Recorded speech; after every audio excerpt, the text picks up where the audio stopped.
Hello mga ka-cherries, meron pala ako dito siomai. Gagawa ko ng siomai rice. Ito na yung ating balabang chicken. Pinapamantika ko muna siya. Naprito na yung chicken mga ka-cherries. Yan na yung kanyang mantika, marami-rami din. Tanggalin ko muna siya.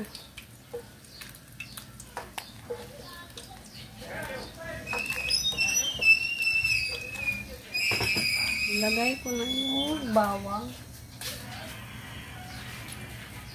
Nagawa tayo ng chicken, garlic oil.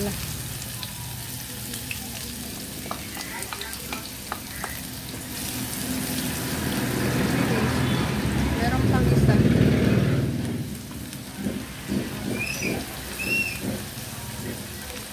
Hintayin lang natin na mag-brown yung ating garlic.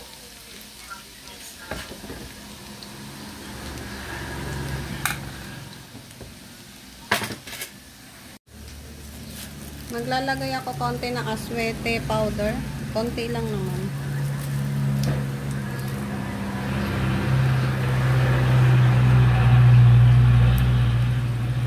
Para magkakulay yung ating konti lang.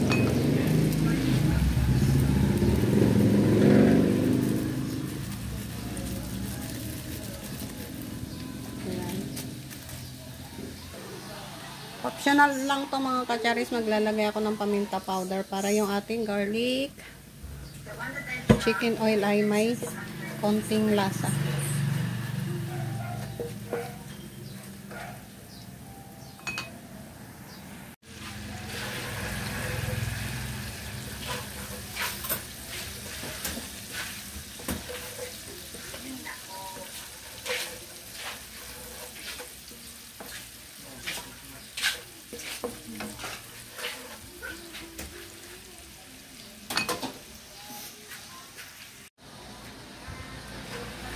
Okay na yung garlic natin, masusunog na.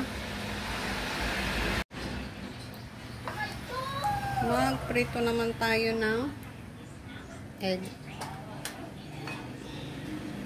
Proceed to fried rice na tayo mga ka-cherries. Meron na tayong egg dito.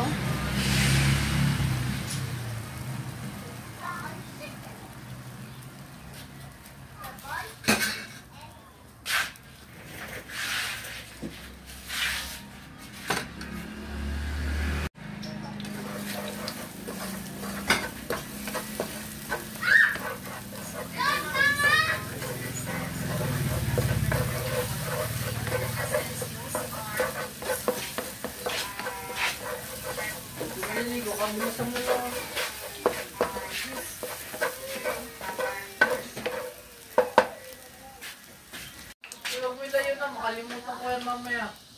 Bawang. Dito mo na lang, makalimutan ko yan.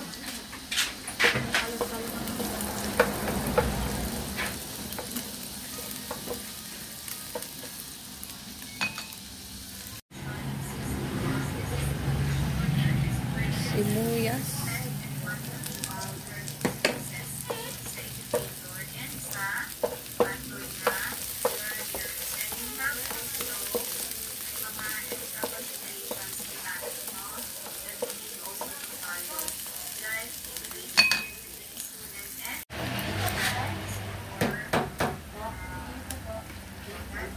Lagay ko na yung cabbage.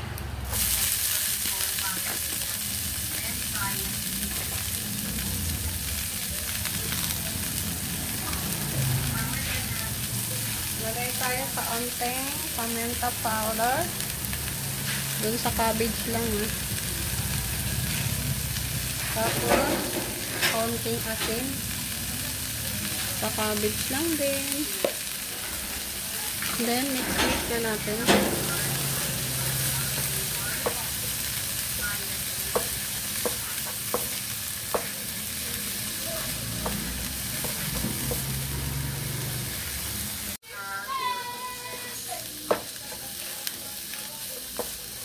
Mix na natin mga kacharis. Hindi kompleto yung ating ano kasi walang carrots. Pero okay lang yan.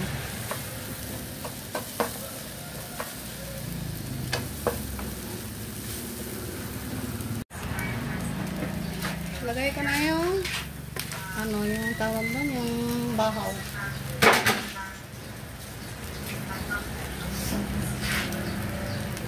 Then mix.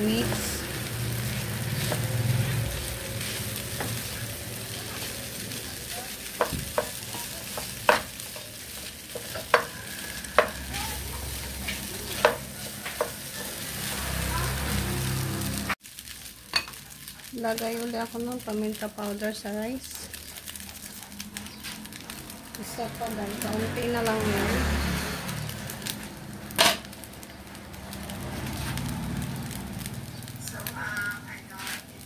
Tapos toyo.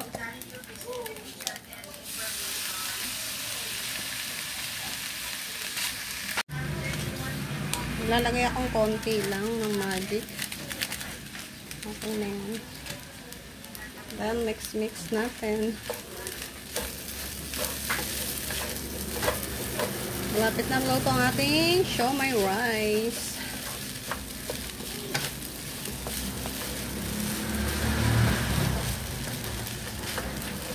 Maano yung camera? Ay, yung ano ko.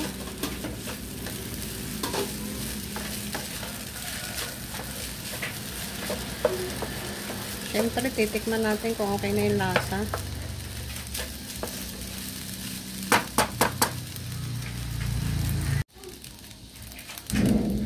Okay na yung lasa niya mga kacharis. Plating time na tayo.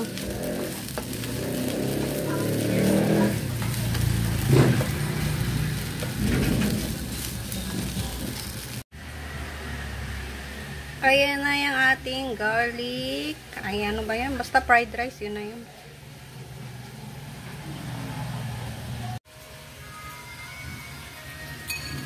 Baliktad.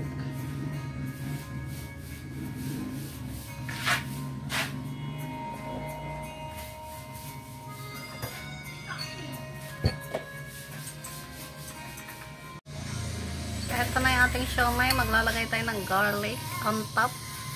Ayun yung on top pa yun. Isa pa.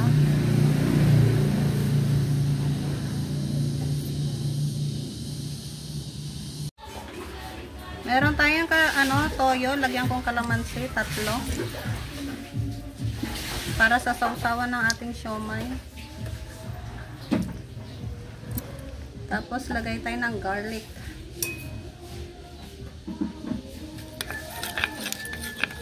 Ito na po yung ating sausawan. O, diba? Perfect combo. Sausawan plus siomai. Kain tayo!